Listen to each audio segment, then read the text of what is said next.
Hey guys, welcome back to the channel. So behind me I got a 2015 Chrysler Town Country, and this car is here because it has a misfire and we have diagnosed it, and cylinder number 3 is basically failed on the coil. So what we're gonna go ahead and do is replace the coil packs and the spark plugs on this car. Now this one has around 187,000 miles and the guy hasn't done them in a while, so it's definitely overdue. Before we go ahead and do so, guys, and start on the repair, if you guys haven't subscribed to the channel, hit the subscribe button down below. It'll definitely help the channel grow. And with that said, let's go ahead and start on the repair. So there's a few things here that I like to do before I go ahead and start on this sort of job, guys. The first thing that you're going to want to do is go ahead and pry up what I call this dummy engine cover, and we're just going to go ahead and put this here to the side, just kind of get it out of our way. Now the next step when you're doing something like this, guys, where we're going to be removing the intake manifold, I always remove the battery or disconnect it. Now on this sort of job, I've just gotten used to disconnecting both sides, so I do the negative and the positive, mainly because I definitely don't want the car starting when the engine is torn into pieces, because there will be no way to control the valving on here because it'll be all open air, so the engine could overrev if it were to start. Next step in this, what I like to do is come around to the side, because you'll see here we have this intake PCV hose. Let me see if I can zoom you guys in here, and it routes right here on the intake. What you're going to want to do is go ahead and pull it out of there, and let me get you guys back into focus here. And all you have to do is come here on the intake and just remove it from there, and we remove that out of our way. Now that all of that is in the way, what I always like to do is also remove my piping while I'm in here. So we're going to do an 8 mil here on this intake tube. You just loosen up the clamps, and I believe it should come off fairly easy. Doesn't really fight you, just kind of make some room for it.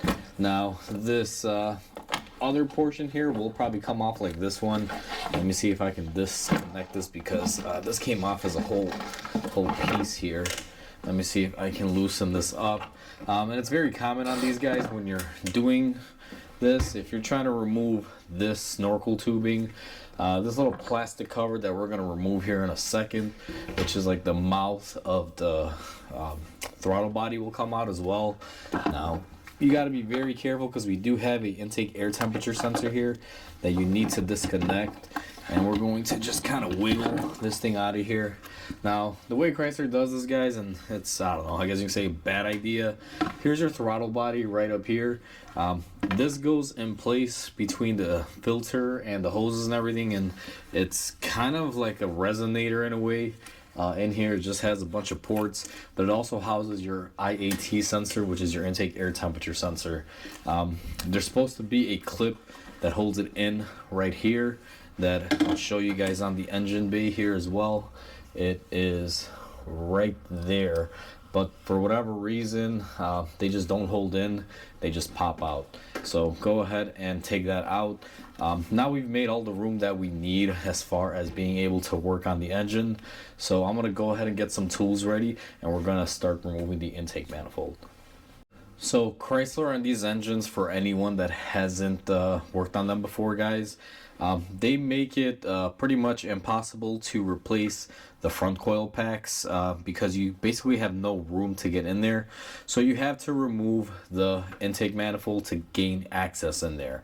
Now fortunately for us, it's just the upper plenum that has to be removed, and it's not really that bad to remove, but you know, a lot of manufacturers are doing this. When it's a V6, typically the intake will hang over either the front or the rear of the motor, just depending, and it'll basically be blocking 3 coil packs.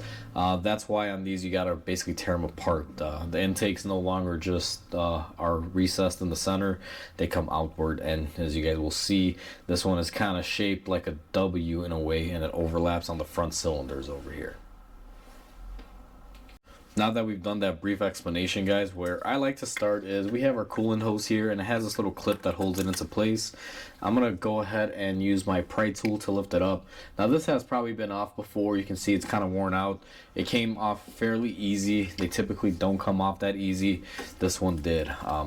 What I also like to do here, just because you know, I kind of want to make this as easy as I can, is I'm going to lift up on this coolant hose here and pull off my dipstick and kind of push it towards the front of the dipstick, mainly because I don't want to disconnect the coolant hose, and the dipstick tubing will keep it pushed forward and give me a little bit of room to be able to work here. So in this scenario, it works out pretty good. Now, once I have that out of the way, there's supposed to be 2 brackets here that you're supposed to take off. Now, on this vehicle, for some reason, and I'm just going to go ahead and point the camera down here, guys, because someone's been in here before. This car's definitely been apart. You can see that this bracket is supposed to be bolted up to the intake here. However, it looks like whoever worked on this previously did not reattach them, because there's one bracket it's not bolted up and this one's not bolted up. These are normally right here, and they have a 10mm bolt. So that seems to be the more difficult part when removing the intake on this. So I just want to point that out, that you will have to remove these 2 brackets. Now in this car, I'm gonna actually grab my light here and see why they didn't reinstall them, because it seems like it should go back together, and it seems like they don't even have the studs in them. So they probably one possibility that could have happened is they could have broken the studs on there, and that's why they were never reinstalled. I'm not really making excuses for whoever worked on it previously, but someone didn't quite do it correctly. So either way, now that we know we don't have that bracket in the way, what we're going to be doing is disconnecting our throttle body. There's some wiring here, so all we're gonna do is take this little connector here, and we are going to press it down and try to get our connector off. Now sometimes this can be a pain, and I need to be where the camera is at, guys, because I gotta see if this thing has a lock, which it does. So with the lock, what I'm gonna do is go ahead and push it out of my way. Once we get the lock out of the way, I should be able to work around the camera here and be able to remove it just like so. Alright guys, so sorry I abruptly ended the video there as soon as we disconnected the wiring here for the throttle body. I made a call to the customer just because I was kind of curious as to who worked on this car before, and it's kind of sad to report that this was last at the dealer, and they wound up doing an oil cooler on it.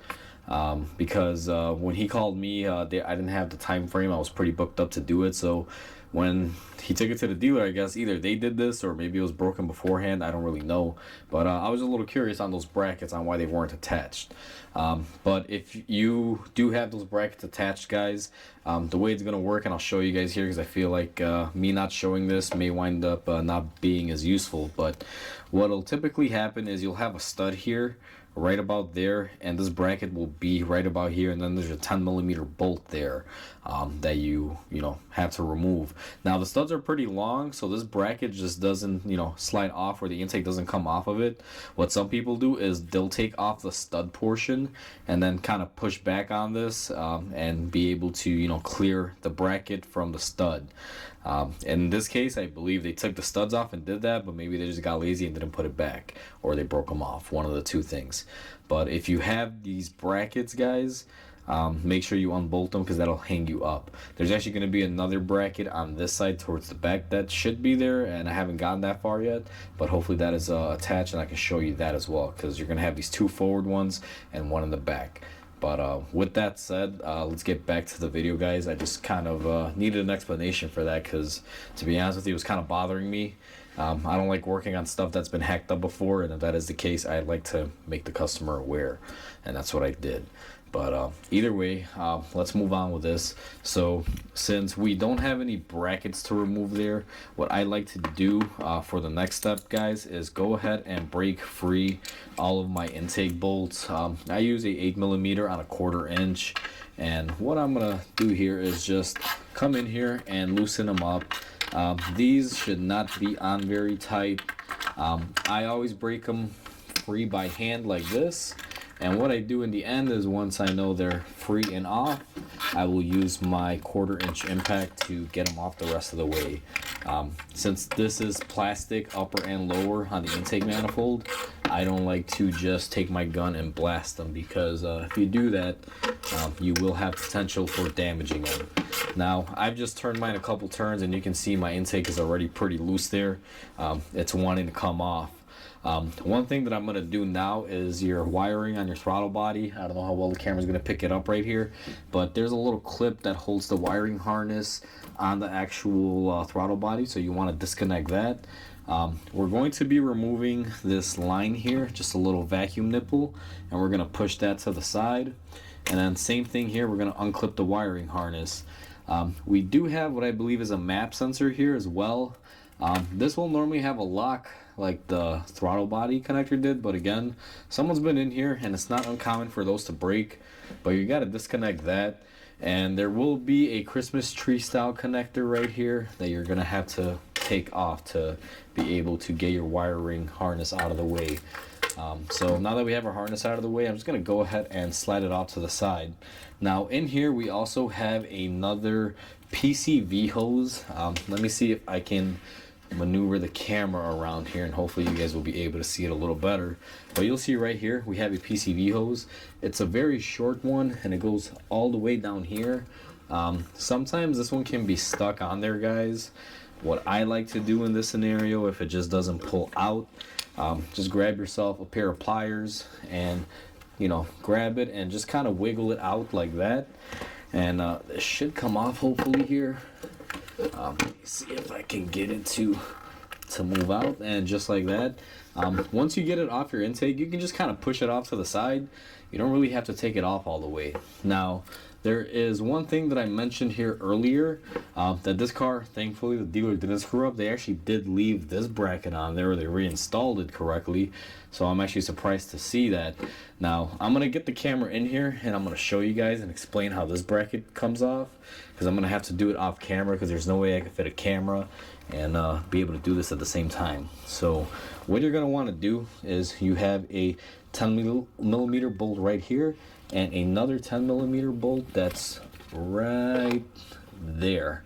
Once you remove that, if you come all the way down here, guys, this is gonna be a little tough to see, especially with this wiring loom in the way.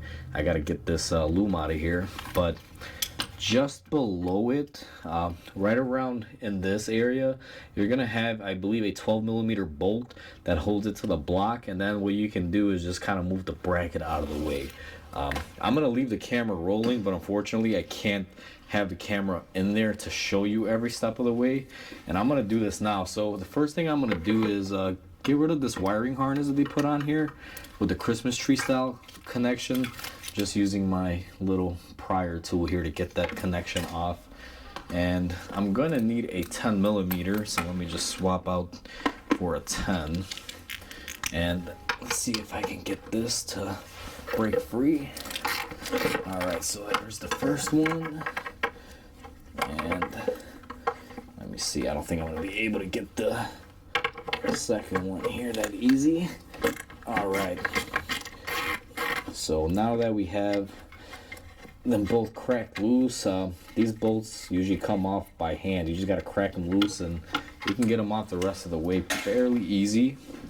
And let's see, okay, so look at that, guys, another fun thing that they didn't do correctly. So if you guys look at this bracket, this is what I'm referring to. 10mm bolt goes here, 10mm bolt goes there. The studs are on the actual intake manifold, and I'll be able to show you this after I remove it, but you guys can see their studs here. And what they're supposed to be here, again, wherever they took this to, whatever dealer, they really hacked up pretty bad. But there's supposed to be a bolt right here on the block that'll basically hold it together. Seems like no one put this back on there. Now this car does have a lot of miles, guys. I don't want to just blame the dealer here. This could have had another shop, because this customer picked up this car when it had, I believe, around 150,000 miles on it. And these Chryslers are known to have a lot of issues with the oil coolers. It wouldn't surprise me if it's on its second oil cooler already. So maybe the dealer was not at fault for any of this. But, since they did work on it last, you can easily make an assumption that they are what caused all the issues. I'm not going to jump the gun and do that. I mean, in my book, when something like this happens, you just deal with it. Like, there's nothing you can do. if that bracket is not tight on there or anything, I mean, yeah, should it be? Yes. What I'm gonna do is look through my parts bin, see if I have a bolt, to be able to reuse on there. But I gotta inspect it to make sure that they didn't break the bolt on the block either. So that's a whole other thing there. But anyway, enough of me ranting about them hacking up, whoever hacked this car up. We're gonna take our 1/4 inch on a 8 mil here, and what we are going to do is go ahead and just zip up all of the bolts that we cracked on our intake manifold here. Previously we just used our little ratchet with the 8 mil, and you want to unscrew all of them. I just keep going. These don't really come out, but I just use my 1/4 inch gun here, and if we did this correctly, this should come off. Now I did forget one thing here, my brake booster wire, I did forget. Now these don't really come off by hand, so what you're gonna have to do, guys, is grab your pliers again, and it's right here by the back of the intake. Just kind of wiggle it and you'll be able to break off any stiction. And then what you're able to do there, if that little vacuum line lets me, is go ahead and remove the intake manifold. So this is as far as you need to go, guys, when it comes down to doing spark plugs and coils on this engine. As you guys can see, we have clear access to our fronts right here and clear access to our rears. Now I just removed the intake manifold, so I haven't covered up my intake ports or anything because I haven't really moved anything in the engine. But one thing that I always recommend that you do, guys, especially when you have an open engine like this, is grab some shop rags or whatever it is that you use at your shop. And my defense here, I use these blue rags, and you're just gonna go ahead and lay them over. I just kind of do something like that, and then I put something heavy on top of it so they don't wind up flying away. Now I'm not going to be blowing any air or anything in here, just removing the coil, spark plugs and stuff like that. I just want to keep any dirt or grime or anything from falling in there.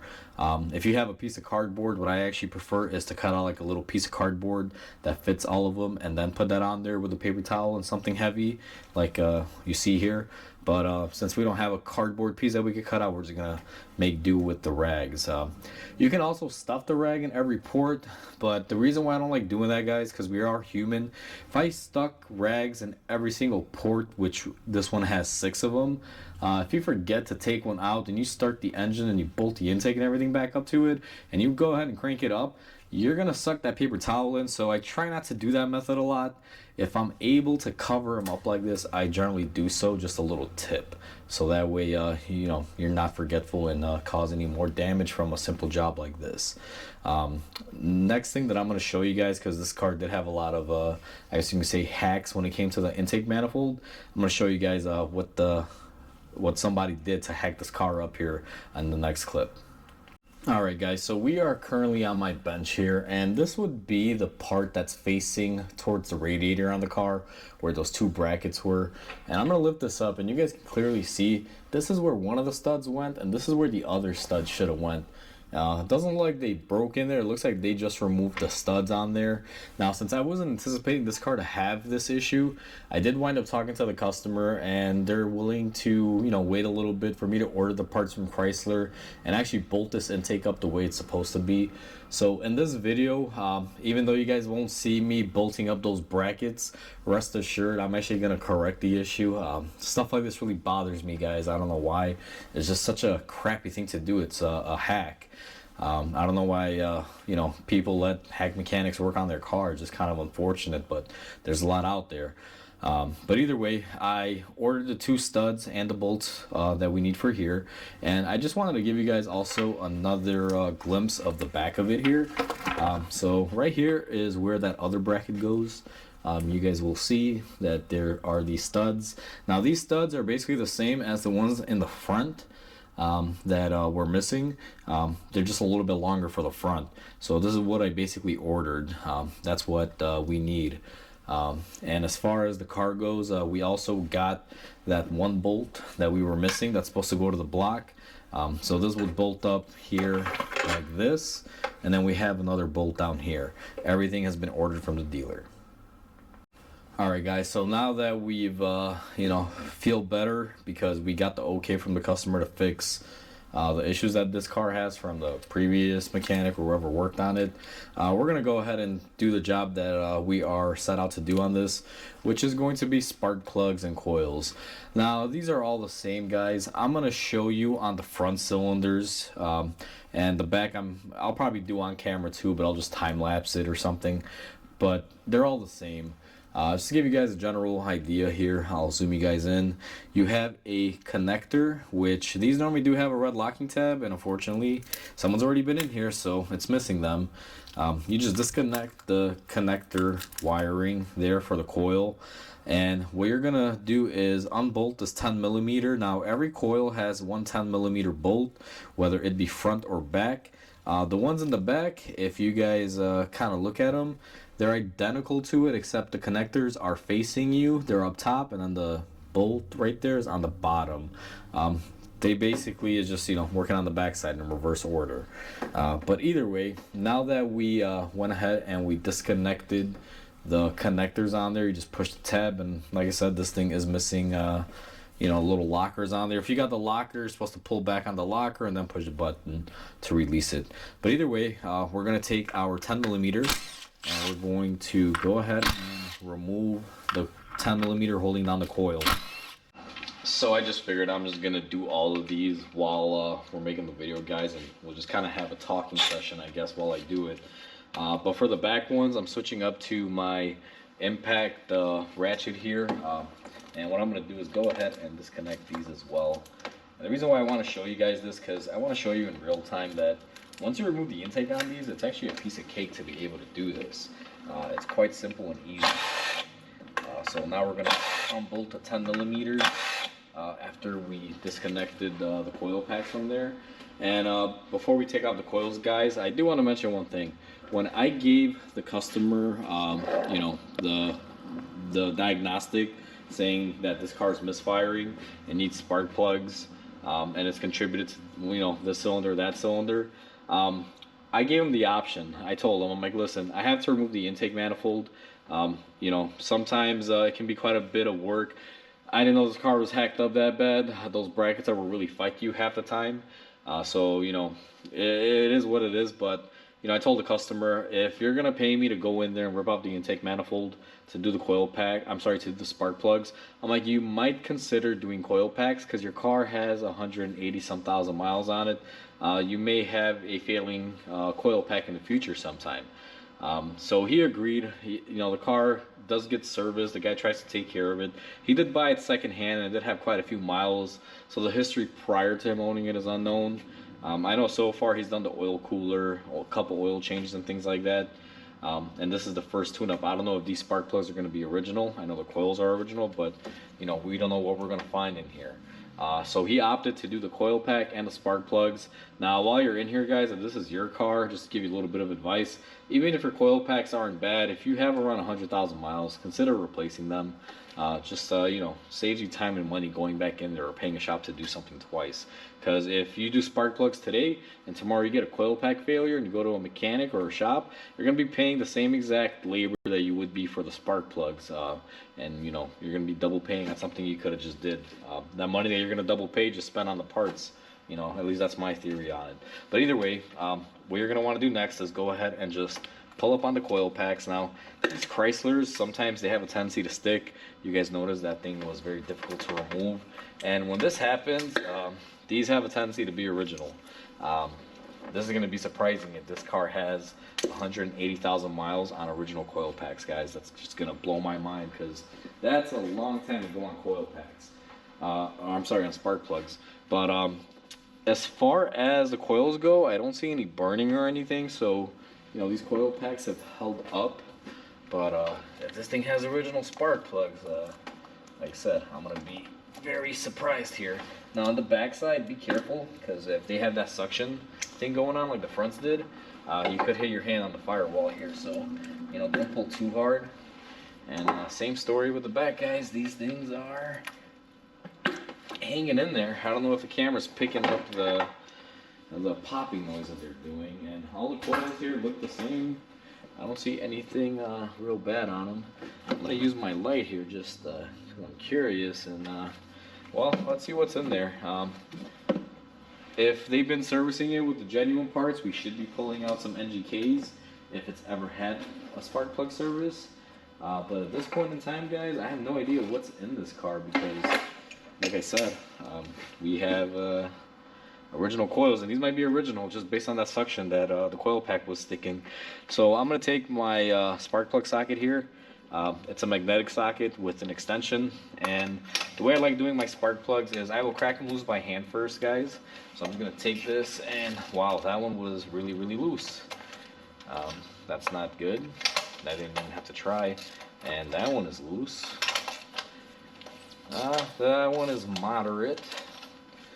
Let's see the back here. We're probably going to have to lose our long extension. Let me swap it out for a stubby. We don't have that much room here on the firewall. And that one's very easy. And this one's very easy. So I have a feeling these are going to be original spark plugs in here, guys. So this car has 180 some thousand miles on it, and looks like it has original spark plugs, which that's probably why the car is not firing correctly. So now that we've broken all of our coil packs, I'm sorry, I keep saying coil packs. Now that we've broken all the spark plugs loose, guys, I'm going to use my ratchet here to just zip them off all the way. Never use an impact tool to put them in, guys, just to take them off once they're cracked loose. So we're going to go ahead and take this one off. And this one kind of sucks because you got to remove the tool every time. And oh yeah, I mean, first spark plug out, guys. Let me get some light on this. Look at that thing. It is really rusty, and it's not really crusty, but I do think these are original, just based on that. And here's the thing. So now this is a kicker. This has Champion spark plugs in it. When I looked up the number on them, it was calling for iridium.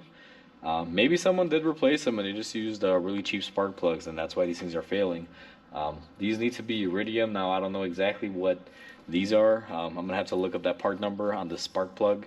But what I'm gonna do, I'm gonna cut the camera off, guys, because I'm gonna just pull all the spark plugs out one by one, and I'll bring you guys back when that's all done. Alright, guys, so these are all of my spark plugs. To be honest with you, aside from being really rustic and them having, you know, the leaking ring around them like a lot of these always have, these Champion spark plugs, in my opinion, they're crap. They always have some sort of issue. But either way, I did some research on it, and this is where I'm a little confused on these, because I've never really done these spark plugs on this engine before where the car had original plugs on it, so I'm not really too sure. When I looked up on Mitchell, it said that it takes NGK iridium, and that's actually what I purchased for it, and that's what we're going to be putting in. But I don't know if from the factory some of them might have used these Champions, because my determination is trying to figure out if these are original or not. But you know, just based on how much leakage they have from the ceramic there, all the gases that vent out over time, I'm gonna have to say that these probably got replaced before. It could have had NGK in them, and then someone bought these as a cheaper option, because NGKs are about $22 a piece, and these come in way cheaper. These are like $11 a piece, so maybe that's what happened. Someone, you know, just kind of took a shortcut. So these may or may not be original, guys, but either way, it doesn't matter because they're junk. We're going to be replacing them with those. So I'm going to go ahead and get the camera set up, and we're going to go ahead and install the spark plugs next. So we are set back up on the engine, guys, and I'm just going to show you guys one installation of these spark plugs, just so you guys have a good idea, but they're all going to be the same. Obviously for the back ones, you're going to have to reach and stretch a little bit farther, but overall it's not horrible. So I use a magnetic socket, guys, so when you put the spark plug in, right there, it holds it into place. It doesn't fall off. Now if you drop a spark plug, the way I've been taught and the way I've always done things, if you drop this on the floor, just throw it away, get a new one, or go to the store and return it and get yourself a new one and tell them it's defective. Because apparently if you drop them, you can break the little connection in there, however it fires. So be very careful, don't drop your spark plugs, and you want to have a tool that can hold them into place. If you just drop this in the spark plug well, you could damage the tip of it. and set the gap offset. Now these are already pre-gapped. You don't have to touch them. They're iridium. You guys can see the fine tip on there. These are just drop-in replacements. So the way I do this on these engines, and I'm just going to use this cylinder here because you know, it's real easy. You're going to go ahead and put it into place, and you're going to control how much goes in there, and then you're going to go ahead and just start hand threading it in there. Now, you know, depending on how you like to do this, guys, I always tell people, you know, you can use an electric tool if you want to, you know, use it to drive it in, but only after you've hand threaded them a little bit. And when you're using an electric tool, if you're, let's say, using a gun to drive them in, start out by hand threading them, drive them in, but do not impact them or torque them. But to be honest with you, I would just say don't use an electric tool, period. However, I have seen a lot of fellow mechanics and people that I've worked with in the past where they will gun them on. They won't torque them on with the gun, they'll just use it to drive them in, but sometimes you'll hear the gun going, you know, click clack. So now I got my second spark plug, and I'm just going to go ahead and do this thing too. Now my technique, and I'm guilty of this, guys, I have used guns before to run them in, but I don't impact them, and I just, you know, lightly roll them in until they, you know, get snug, and then I torque them on there. What I've always done now, just as a safe practice, is I always put them in by hand, and then once I get this to stop turning and I can no longer thread it anymore, I'm just going to take my torque wrench and go ahead and torque them into place. Now I have to do this about you know, 6 times here because we got a V6. So I'm going to go ahead and cut the camera off here. You guys already know, if you've been watching my channel here, that I don't show me torquing stuff just because it helps cut down the time of the video. Plus, some people like to torque, some people don't, so I'll leave it up to you. Do whatever you want when it comes to tightening stuff. I do it my way, you can do it your way. But I will be torquing all of these on there because I want to get maximum crush on that washer. There's certain tolerances and everything. So I'll be right back with you guys once I get everything installed and tightened up. Alright guys, so all of our spark plugs have been installed and torqued. Everything went beautifully. They actually threaded in really nicely. I was pretty much able to get them down to like the last thread just by tightening up by hand and then using my torque wrench. Now we will be replacing all of the coil packs on this one. The customer did opt to get new coil packs, and these are our coil packs right here. What I always like to do when you have a new coil pack, guys, is take some dielectric grease, and you're going to want to put some on the tip. Now you're not looking to murder it out here, you're just going to put some dielectric grease on the back end there. And let me go ahead and grab a handful of these coils here. I just showed you the one, but all of my coil packs already went ahead and I put grease in all of them. And we're just going to go ahead and insert them in all of the spark plug holes here. We're just going to go ahead and lay them in there. Now I'm not pushing down on them just yet, just getting them in their respective holes here. One thing to be mindful, guys, if you are doing this job and you pull out an old coil pack, and I probably should have mentioned this earlier, and there's oil all over it, you're going to want to fix your valve cover gasket issue or whatever is sealing the spark plug well, which is typically a gasket on the valve cover, like a donut gasket or something. You're going to want to take care of that issue, because if you have oil there and you clean it out and you replace the spark plug and coil pack and you put it back together without replacing that seal, you're going to have another misfire once the spark plug hole fills up with oil. So be very mindful of that. What I'm going to do next is very gently go ahead and just push them all the way in. You want to be a little careful with this because these don't really have like a hard stem. They're all really a rubber stem going all the way down in the well area, so just be very mindful. And then what I'm going to do is start hand threading the actual retaining bolt. The nice thing about these new coils is they actually come with everything, a new 10mm bolt and all. I know it's kind of a standard thing nowadays, but back in the day you didn't get them that way. Normally you just got a coil, no hardware, so it's kind of nice seeing hardware being brought into the picture again. So now that we have hand tightened all of the coil pack bolts there, what I'm going to do is I'm going to take my ratchet again, electric ratchet for sake of time. I'm just going to use this to run them down. Now I have my ratchet set up on no basically over tightening mode. It basically stops when it detects pressure. You guys will see here that if I just press the trigger once all the way, which is what I'm gonna do on this one here, sorry, let me just show you guys. So I'm on the bolt, pressing the trigger now, it stops. And then if I hit it again, it'll basically tighten it up. So that's how I tighten these up, just to get them snug. Just get them to drive in there a little bit. And you don't want to impact these on there, guys, because your valve cover gasket is plastic. And we already know what happens with plastic. If you impact it, you wind up breaking it. Then you have an issue. And then I'm going to take my little shorty ratchet here, and I'm just going to snug them up. Depending on what tools you have, like I have Milwaukee, guys, they have little limiters, so you can set how much torque you want to apply, or just hand tight. You can see this back one right here. I haven't hit it twice, and you can see it didn't even really tighten it, it just snugged it. Let's see this one. Yep, this one actually tightened up. And let's see this one. So you can see it left a couple threads there that it didn't tighten up. So now that our coil packs are secure, we're going to go ahead and reinstall our connectors. These don't have the lockers on there, guys. Make sure you hear the click and pull on the connector. Always pull on the connector, because if it's loose, it's better to find out now than after you put your intake back on. So I'm just going to go and yank on these connectors. Everything is good. We're going to do the same with the front. Push it in. These do click, but the camera's probably not going to pick it up. It's such a faint click. So as you saw on that one, I put it in. I thought it was tight, but it wasn't. So pull on it, and another safety measure. I'm just going to pull on it a little more. And they seem to be nice and tight there. So one thing that I did off camera, and I'm just going to mention this, some people will agree, some people will disagree. It's not up for debate, but I know when I was a Chrysler tech, they have this statement to say on these.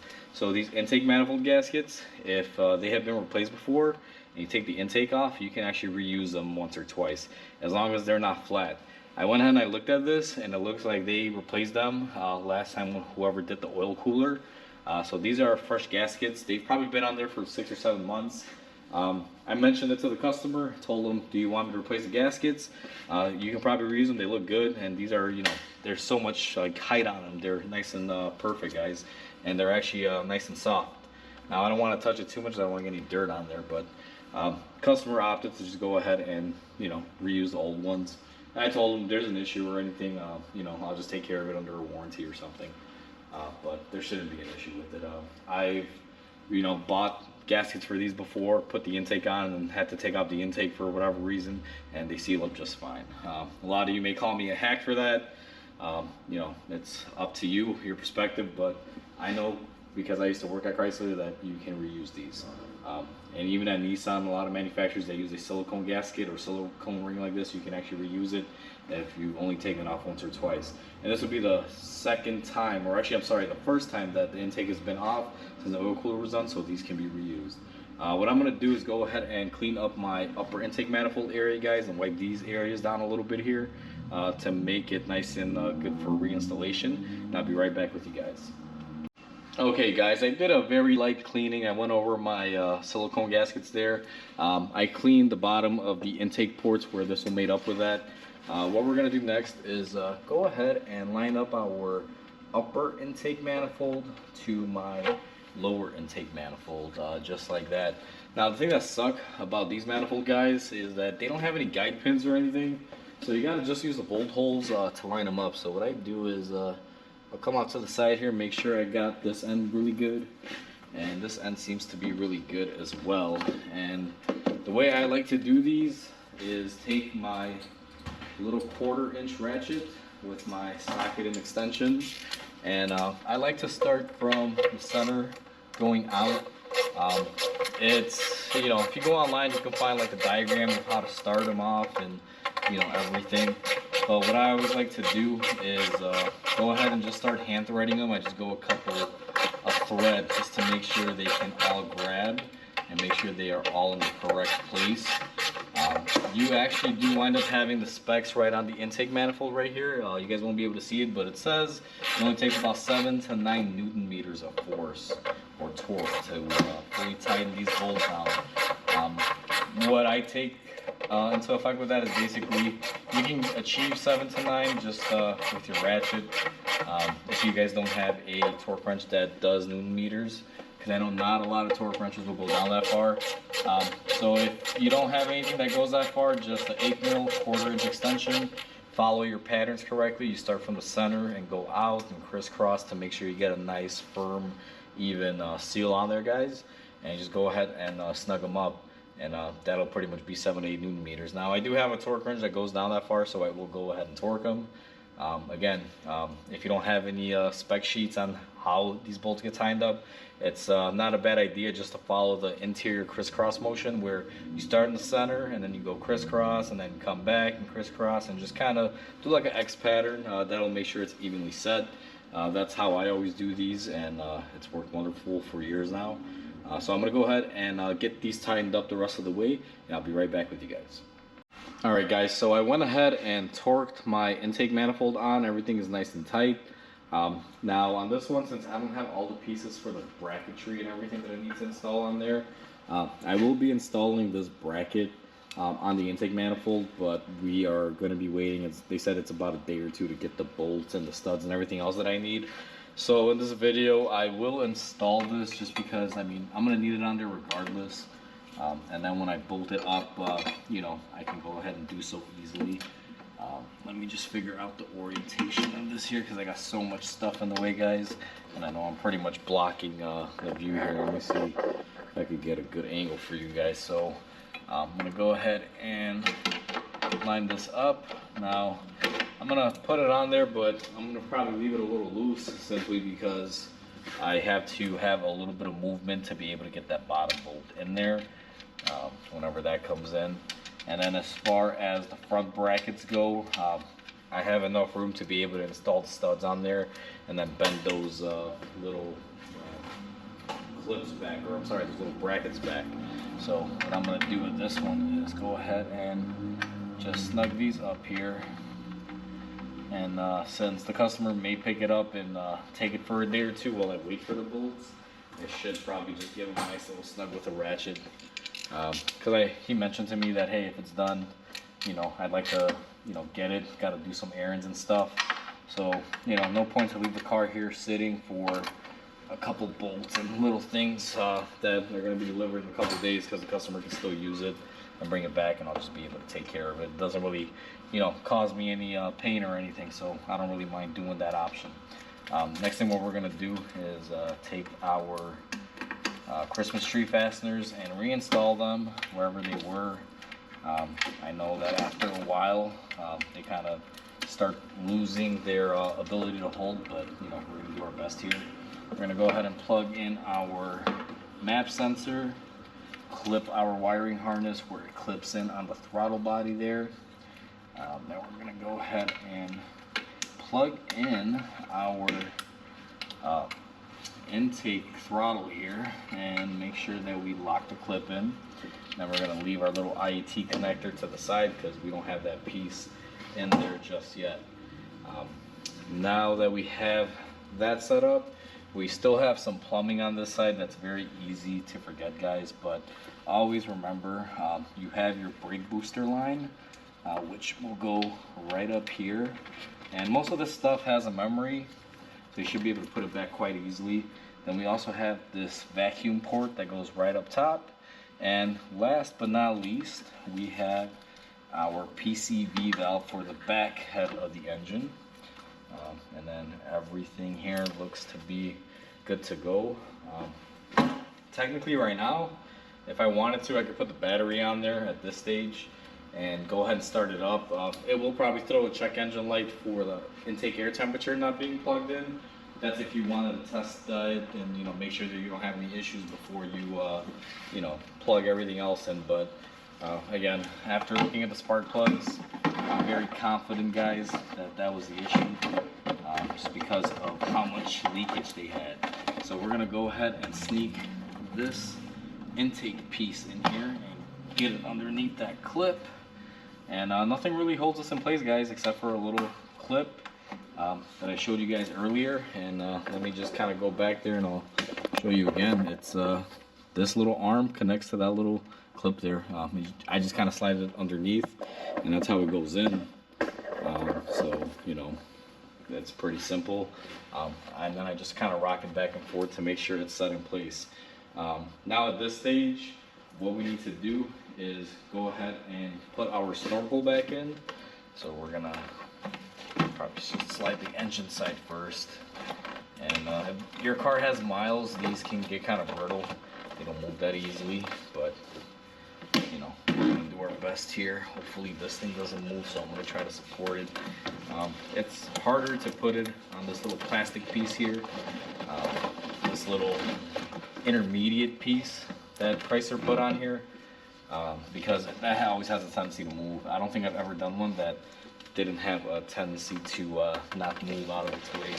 And we're just gonna line it all up. They do have these little square cutouts where it should line up, and for some reason this one is fighting me. I'm gonna see if I can loosen it up a little bit. I try not to loosen these like crazy, but this one's already pretty loose and it's still fighting me. So I wonder what the issue could be here. Let's see if I can pull it back in. Alright, there you go. I should line it up.